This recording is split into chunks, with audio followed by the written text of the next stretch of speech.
नमस्कार.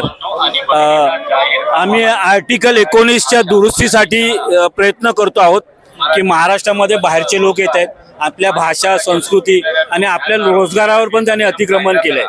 आतापर्यंत जवळजवळ 40% महाराष्ट्राच्या एकूण लोकसंख्येच्या 40% लोक महाराष्ट्रात आले आहेत.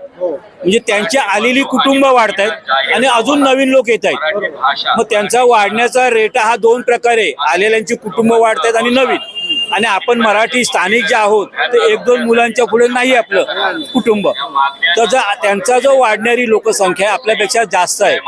तर येत्या 20-25 वर्षानंतर महाराष्ट्रामध्ये ते 60% झालेले असतील आणि आपण 40%. आणि तसं होऊ नये म्हणून आता आपण आर्टिकल 19 दुरुस्ती मागतो की भारतीय नागरिकाला कोणत्याही राज्यामध्ये जाण्याचा, वास्तव करण्याचा, नोकरी धंदा करण्याचा अधिकार दिलाय. तो अधिकार आता सीमित करावा लागेल. तुम्हाला जर एक दुसऱ्या राज्यात जायचं असेल तर त्या राज्याची परवानगी घ्यावी लागेल, असं आपली मागणी आहे. तर त्या आर्टिकलमध्ये दुरुस्ती करण्यासाठी आपण प्रयत्न करतो. आतापर्यंत 100च्या वर दुरुस्त्या झाल्यात. मग अजून 1-2 दुरुस्त्या केल्या तर प्रत्येक राज्याचं अस्तित्व टिकणार आहे. म्हणून आपण हे दुरुस्ती मागतो. तर तुम्हाला काय वाटतं, तुमचा पाठिंबा आहे का? हो, पाठिंबा तर आहे.